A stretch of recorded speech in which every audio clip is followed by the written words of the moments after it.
आप हिंदू राष्ट्र की बात करते हैं तो फलाहारी बाबा की नजर में हिंदू राष्ट्र क्या है, कैसा होना चाहिए? आपत्तिकाल आ गया है, नरसंहार इतना बढ़ गया है पूरे विश्व में। बांग्लादेश के नरसंहार को देख करके पीड़ा हो रही है। अब न लगे तो फिर न बचेंगे, पूरा जीवन ही मिट जाएगा। घर घर एक नाद ही होगा, रक्तपात हो जाएगा, सभी काट डालेंगे पापी, कोई नहीं बच पाएगा। अब न लगे तो फिर न बचेंगे, अंतकाल हो जाएगा। अरे जब पूरे विश्व में क्रिश्चियन कंट्री में हिंदू रहता है, रहता नहीं रहता है, तो हमारे ही हिंदू राष्ट्र से बुखार क्यों? आईआईटी कौन बड़ी बात है? यहाँ आईएएस जज साधु हो गए हैं, राम जन्मभूमि का न्यायाधीश साधु हो गया। आप क्या बात कर रहे हैं? पदस्थ न्यायाधीश नौकरी छोड़ के लगे हैं निर्णय आने के बाद। आप क्या बात कर रहे हैं? शिव क्या, कितने रूप हैं? शिव अनंत है, अविकार है, वेद है, स्वर है, प्रणव है, शाखा है, मंत्र है, मूल है, अंतरंग है, गंगा है, त्रिवेणी है, सूर्य है, चंद्रमा है, विहंग है, शंग है, अंतरंग है, भूतल है, तत्व है। अरे चॉकलेट नहीं खाता हूँ, समोसा नहीं खाता हूँ, दिन में पानी नहीं पीता हूँ, नमक नहीं लेता, मीठा नहीं लेता, अन्न नहीं लेता, 47 वर्षों से भोजन नहीं करता, महाकाल के पास जीता हूँ इसलिए पावर पाता हूँ। आप की तरह यदि मैं भी समोसा खाता बना तो मैं भी चकनाचूर हो गया।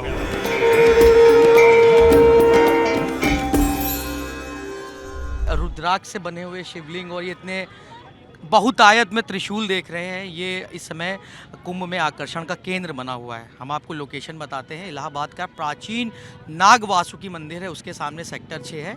वहाँ पर स्वामी अभय चैतन्य फलाहारी मौनी बाबा का आश्रम है, शिविर है ये। और इन्होंने ये पूरा ये सजाया हुआ है। इनका ये कहना है कि एक मकसद है, इनका खास मकसद है, जिसकी वजह से ये गाँव-गाँव जाकर भिक्षा मांगकर ये रुद्राक्ष और त्रिशूल हासिल किए गए हैं। आप मेरे पीछे वो ये जो देख रहे हैं यही हैं मौनी बाबा। हम इनसे भी बात करने की कोशिश करेंगे, जानेंगे कि क्या है आध्यात्म, क्या मोक्ष का असली अर्थ है, ये सब समझें। हमारे साथ इस वक्त फलाहारी मौनी बाबा मौजूद हैं। आइए हम इनसे उनके शिविर के बारे में और कुंभ आने की वजह के बारे में पूछते हैं। बाबा जी, पहले तो आप हमें ये बताइए, ये शिवलिंग और ये रुद्राक्ष, इसका क्या मकसद है? शिवलिंग साक्षात शिव का शिवलिंग नहीं है महाराज, ज्योतिर्लिंग है जी।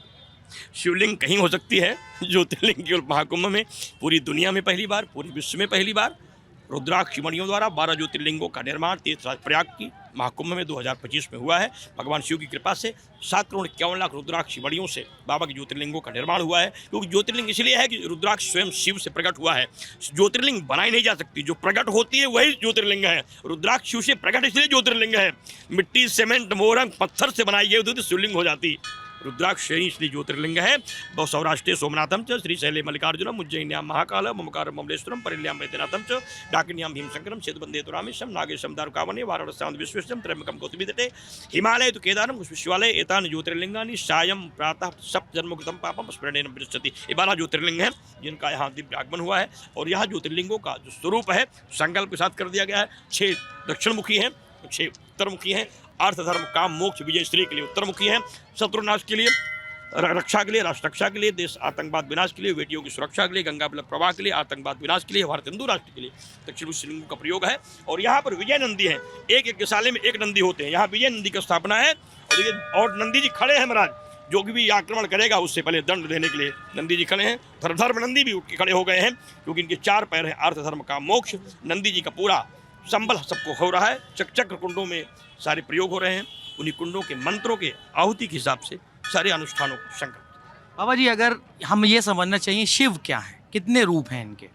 शिव अनंत हैं, अविकारी हैं, वो अदृश्य हैं, सुखकारी हैं। शिव सत्य हैं, सुंदर हैं, सनातन हैं, शाश्वत हैं। शिव अनंत हैं, अविकार हैं, वेद है, स्वर है, प्रणव है, शाखा है, मंत्र है, मूल है, अंतरंग है, गंगा है, त्रिवेणी है, सूर्य है, चंद्रमा है, विहंग है, शंग है, अंतरंग है, भूतल है, तत्व हैं। भूलोक, भुआलोक, स्वालोक, महालोक, जनालोक, तपालोक, सत्यम लोक, अनादि शिव हैं। शिव को जानना संसार में मुश्किल है, इतना ही जानिए शिव कल्याण स्वरूप है। क्योंकि शिव ही सत्य है, जो सत्य है वही सुंदर है, जो सुंदर है वही शिव है। और जो सत्य है वह शिव है, जो सुंदर है वह शिव है, और जो शिव है वही सुंदर है, वही सत्य है। आप हिंदू राष्ट्र की बात करते हैं तो फलाहारी बाबा की नज़र में हिंदू राष्ट्र क्या है, कैसा होना चाहिए? हिंदू राष्ट्र की कल्पना इसलिए नहीं करता महाराज कि हमें कोई जातिगत युद्ध करना है। अपने को बचाने के लिए साम्राज्य की आवश्यकता पड़ रही है। जब आपत्ति काल आ जाएगा आपत्तिकाल आने पर हर व्यक्ति रक्षा की कल्पना करता है। आपत्तिकाल आ गया है, नरसंहार इतना बढ़ गया है पूरे विश्व में। बांग्लादेश के नरसंहार को देख करके एक पीड़ा हो रही है। अब न जगे तो फिर न बचेंगे, पूरा जीवन ही मिट जाएगा। घर घर एक नाद ही होगा, रक्तपात हो जाएगा, सभी काट डालेंगे पापी, कोई नहीं बच पाएगा। अब न जगे तो फिर न बचेंगे, अंतकाल हो जाएगा। उसी विषय को लेकर के ये हिंदू राष्ट्र की संकल्पना है। तो इस संकल्पना को पूरी करने के लिए आप क्या करना चाह रहे हैं? मैं भगवान भूतनाथ, देखिए मैं किसी व्यक्ति से कामना नहीं करता। हमारे आराध्य हैं भगवान महाकाल, करता तुम्ही, भरता तुम्ही, हरता तुम्ही, वो सृष्टि के। मैं सब कुछ भगवान भूतनाथ से कहता हूँ, आप कृपा करेंगे, क्योंकि जब भगवान कृपा करेंगे तो राजसत्ता को बल मिलेगा, तो देश के प्रधानमंत्री जी के अंदर प्रेरणा पैदा होगी। वो प्रेरणा एक जागृति के रूप में आएगी और आशा है यही समय है, सही समय है, हमें बात कह देना है। जनगणना के खातिर सबको एक राय दे देना है। मत करो जाति बात की बातें, एक बात अपना लीजिए, देश बचाने के खातिर अब सारा विश्व मिटा दीजिए। मत करो धोखे की बात, जातियों के व्यंग का हाथ छोड़ दीजिए। प्रमाण पत्र जातियों के बांट के लोगों के वियोग को और थोड़ा ज़्यादा मत कीजिए। एक स्वर में आइए, हिंदू को बचाइए, हिंदू राष्ट्र बनाइए और एक ऐसा आयोग बनाइए जो हिंदुओं का हो जाए। जाति के आधार पर हिंदुओं के आयोग से देश बचने वाला नहीं है। नेताओं ने वोट को सपोर्ट कर दिया, नेताओं ने वोट को सपोर्ट कर दिया, जातियों में बांट के विरोध कर दिया, खंड खंड कर दिया भारत की संस्कृति को, गुलामी के कगार पर एक और कर दिया। हिंदुस्तान की खूबसूरती यही है कि विभिन्न जाति धर्म के लोग एक साथ रहते हैं। तो आप जिस हिंदू राष्ट्र की कल्पना कर रहे हैं उसमें बाकी दूसरे धर्मों को कितनी जगह मिलेगी? गजब की बात है। अच्छा, जो अन्य देशों में, अमेरिका में हिंदू है, कहाँ रहते हैं? पाकिस्तान में हिंदू कहाँ रहते हैं? अरे जब पूरे विश्व में क्रिश्चियन कंट्री में हिंदू रहता है, रहता नहीं रहता है, तो हमारे ही हिंदू राष्ट्र से बुखार क्यों? मुगलिस्तान में रहें, पाकिस्तान में रहें, अन्य देशों में रहें तो कोई समस्या नहीं है। हिंदू राष्ट्र हो जाए तो परेशानी हो गई। अरे महाराज, काहे को परेशानी?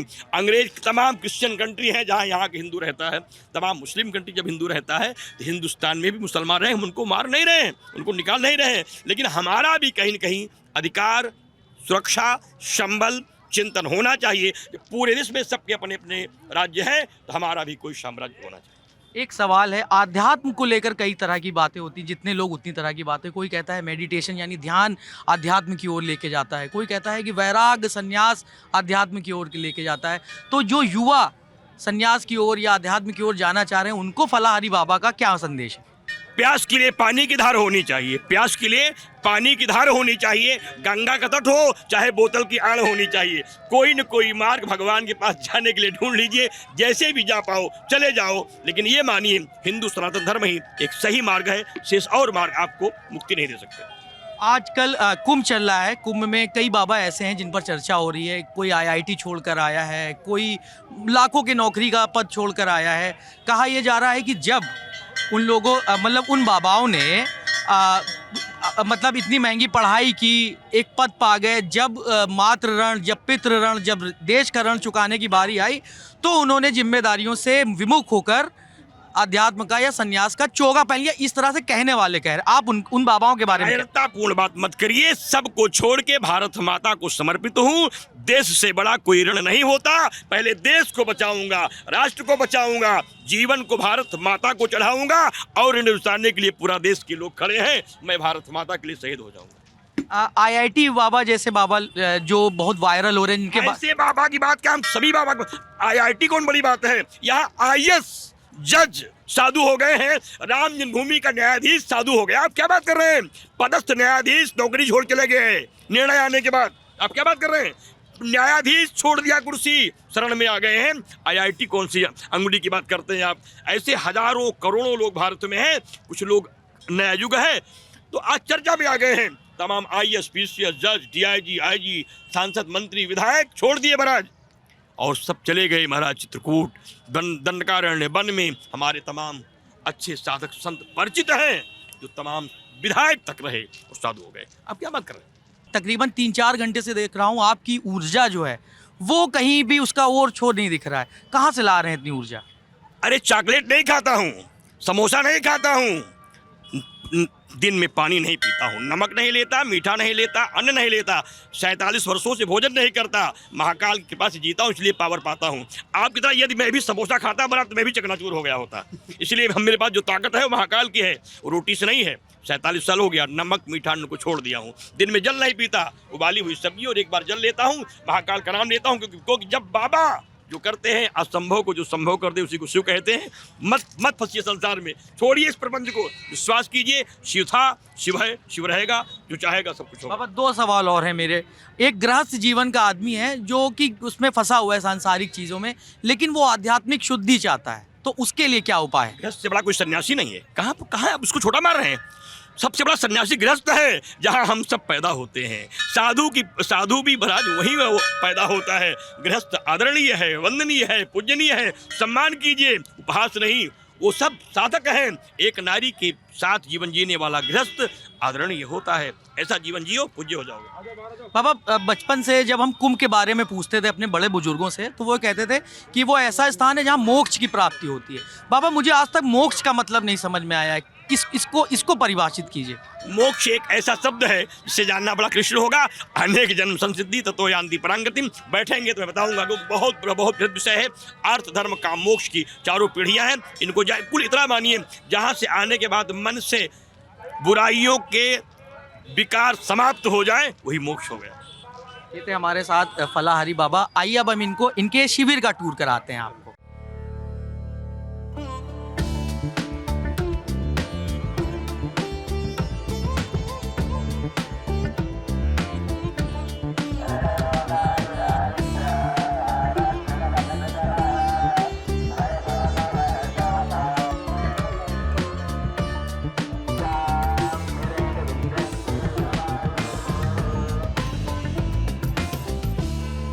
हमारे साथ जो मौजूद हैं गेस्ट, उनके हम तारुफ करा देते हैं। डॉक्टर दिव्यांशु फलाहारी बाबा के सचिव हैं। आप कहाँ से आए हैं दिव्यांशु जी? मैं अमेठी से हूँ, परमहंस सेवा आश्रम बाबूगंज सगरा में पूज्य गुरुदेव मौनी जी महाराज का शिष्य हूँ। और इस महाकुंभ में सेक्टर नंबर 6 बजरंग दास मार्ग पर स्थित गुरुदेव भगवान की शिविर है। यहाँ पे जय महाकाल यज्ञशाला बनाया गया है, जिसमें 7,51,00,000 रुद्राक्ष मणियों से भगवान शिव की 12 ज्योतिर्लिंगों का निर्माण किया गया है। आपके चैनल के माध्यम से भारत के जो भक्त हैं, शिव भक्त, राम भक्त, गंगा भक्त, सब देख सकते हैं कि आप देख सकते हैं कि 6 की संख्याओं में 12 ज्योतिर्लिंग का निर्माण किया गया है। बीच में माँ भगवती के विराजमान है और उनके सामने बाबा महाकाल की शिवलिंग स्थापित की गई, जिस पे प्रतिदिन रुद्राभिषेक होता है। पहाड़ बनाकर, शिवालय बनाकर उस पर भगवान शिव की अष्टपटिक की मूर्ति की स्थापना की गई है। और यहाँ पर हजारों हजार त्रिशूल आपको दिख रहे होंगे। त्रिशूल शस्त्र और शास्त्र का एक तालमेल जो हम समझना चाहें, उसको कैसे आप देखते हैं? मेरे गुरुदेव भगवान मौनी जी महाराज जो उनके इष्ट हैं भगवान शिव, उनका एक जैसे शस्त्र कहा जा सकता है, अस्त्र कहा जा सकता है, उनका त्रिशूल एक शस्त्र और अस्त्र है और हम लोगों के लिए श्रद्धा का प्रतीक है। और जैसे इसलिए आप देखेंगे कि यहाँ पे लाल, पीले, काले, सफ़ेद त्रिशूल लगाए गए हैं हजारों हजार की संख्या में। और आप देखेंगे 36 त्रिशूलों को हम लोगों ने नाम दिया है। गुरुदेव भगवान ने मेरे उसका शिव मंगल त्रिशूल नाम दिया है, जो कि पूरे माघ मेले में पहली ऐसी शिविर है जहाँ पे शिवलिंग और त्रिशूल लगाए गए हैं। 36 त्रिशूल लगे हैं और जिनका नाम शिव मंगल त्रिशूल रखा गया है और मेले के सबसे बड़े त्रिशूल हैं। कहाँ पर हैं वो? आप देख सकते हैं लगे हुए हैं, जिसमें ओम बने हैं, मंत्रों की रचनाएं हुई हैं। उधर देखिए सत्यम शिवम सुंदरम, ओम हर हर महादेव, ऐसे तमाम मंत्रों का गुरुदेव। और 11,000 त्रिशूल लगे जी, 11,000 तो लाल, पीले, काले, सफ़ेद जो आप देख रहे हैं रुद्राक्षों से घिरे हुए हैं, ये त्रिशूल हैं। और जो शिव मंगल त्रिशूल आपको बता रहे हैं, जो रुद्राक्ष के स्तंभों से 11 फीट के, इसकी जो हाइट है 11 फीट है त्रिशूल की। 11 फीट की शिवलिंग और 11 फीट का त्रिशूल। हमने 2-4 दिन से आपके आश्रम के बारे में बहुत सुने इंटरनेट पे भी, और यहाँ पर हम मौजूद हैं। यहाँ से काफ़ी दूर हमारा होटल है। अगर हम वहाँ की टेरेस पे खड़े होकर देखते हैं तो हमें ये ध्वजा दिखती है, लाल रंग, गेरुआ रंग, केसरी रंग, नीला रंग, सफ़ेद रंग और काला रंग। इस ध्वजा के बारे में हमें समझाइए। ये कहीं पे यज्ञ अनुष्ठान होता है तो इसको वन इंद्र ध्वज कहते हैं।